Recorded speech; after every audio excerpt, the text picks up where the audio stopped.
বিশ্বের বৃহৎ শহরের তালিকায় এক লাফে নবম স্থান থেকে দ্বিতীয় স্থানে উঠে এসেছে বাংলাদেশের রাজধানী ঢাকা। দ্রুততম জনসংখ্যা বৃদ্ধির কারণে ঢাকা এখন বিশ্বের অন্যতম ঘনবসতিপূর্ণ মেগাসিটি। জাতিসংঘের নতুন রিপোর্টে উঠে এসেছে এই গুরুত্বপূর্ণ তথ্য।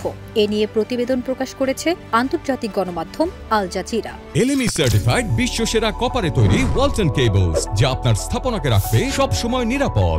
জাতিসংঘের ওয়ার্ল্ড আরবানাইজেশন প্রসপেক্ট 2025 প্রতিবেদনে বলা হয়, ঢাকার জনসংখ্যা এবং শহর পরিধি দুটোই ভয়াবহ গতিতে বাড়ছে। বর্তমানে ঢাকায় বসবাস করেন প্রায় 3,66 লাখ মানুষ। আর এই বৃদ্ধি যদি অব্যাহত থাকে তবে 2050 সালের মধ্যেই ঢাকা বিশ্বের সবচেয়ে বড় শহরের তালিকার শীর্ষে উঠে আসতে পারে। আগে বড় শহরের তালিকায় প্রথমে ছিল জাপানের রাজধানী টোকিও, কিন্তু এখন টোকিওকে পেছনে ফেলে প্রথম স্থানে ইন্দোনেশিয়ার জাকার্তা, যেখানে বাস করেন 4,19 লাখ মানুষ।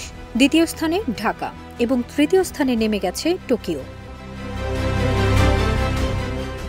জাতিসংঘ বলছে, ঢাকার জনসংখ্যা বাড়ার পেছনে কয়েকটি বড় কারণ রয়েছে। গ্রামীণ অঞ্চল থেকে ব্যাপক হারে গ্রাম থেকে শহরে অভিবাসন, কাজ, আয় ও সুযোগের সন্ধানে মানুষের ঢাকামুখী হওয়া, বন্যা, নদী ভাঙন, জলবায়ু পরিবর্তন ও সমুদ্র স্তর বাড়ার ঝুঁকিতে উপকূলীয় এলাকার মানুষদের ঢাকায় চলে আসা। এই অনিয়ন্ত্রিত জনসংখ্যা বৃদ্ধি ঢাকার উপর বাড়িয়ে দিচ্ছে চাপ, যানজট, আবাসন সংকট, বজ্র ব্যবস্থাপনা, পানির অভাব, সবকিছুই প্রতিদিন আরও জটিল হচ্ছে।